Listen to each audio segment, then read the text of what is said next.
clássico da literatura inglesa com pelo menos 3 adaptações ao cinema e algumas para televisão, O Morro dos Ventos Uivantes, de Emily Brontë, foi o único romance da escritora inglesa, publicado em 1847, recebendo fortes críticas no século XIX.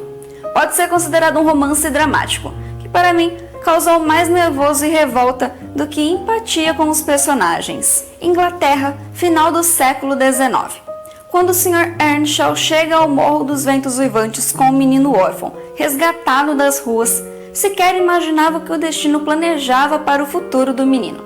Heathcliff, nome que recebeu de seu pai adotivo, é criado junto com Catherine e Hindley Earnshaw, recebendo a mesma educação e os privilégios das crianças.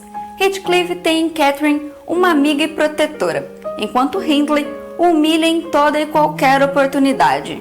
Anos mais tarde, com a morte do Sr. Earnshaw, Hindley retorna ao Morro dos Ventos Uivantes com Frances, sua esposa, e assume os deveres e obrigações da propriedade herdada.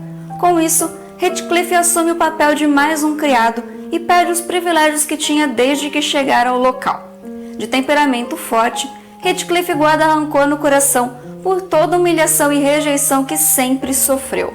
Quando Edgar Linton pede Catherine em casamento, a jovem se vê em um grande dilema entre deixar o amor que sente por Heathcliff, um jovem grosseiro, sem educação e que não poderia dar um futuro para ela, falar mais alto, ou aceitar o pedido de Edgar, a quem ela também ama, que é educado, rico, bonito, que a ama e que tem algo a lhe oferecer. Após descobrir o motivo da dúvida de Catherine e se sentindo humilhado pela mulher que ama, Heathcliff decide fugir, deixando a jovem livre para seu inimigo. Alguns anos mais tarde, já casada com Edgar, Catherine recebe a visita inesperada de Heathcliff, e todo aquele sentimento vem à tona. Mas o amor de Heathcliff é obsessivo, e mesmo amando Catherine na intensidade que ama, ele também nutre ódio pela mulher que o humilhou. Com uma alma indomável e um coração malvado, Heathcliff jura no leito de morte de Catherine que nunca deixará o seu espírito em paz enquanto ele viver, já que acredita que o destino dos dois é ficarem juntos além da vida.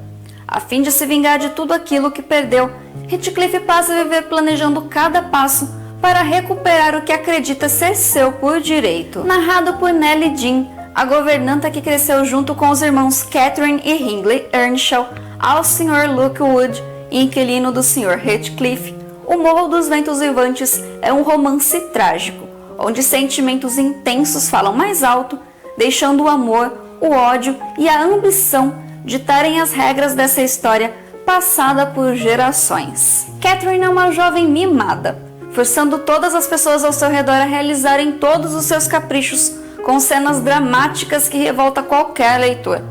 Apesar de amar Catherine, a obsessão de Heathcliff o torna um homem asqueroso, que abusa do seu poder e acredita que tudo e todos lhe pertencem, podendo fazer com eles o que bem entende.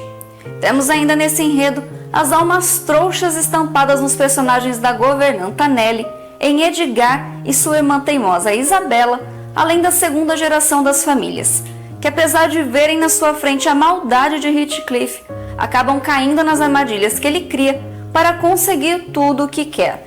Para mim, o romance puro que acreditei que encontraria na história ficou apenas na imaginação. Como disse antes, a leitura me causou mais revolta com as situações do que empatia pelos personagens. O Morro dos Ventos Uivantes é um clássico e vale a pena ser lido.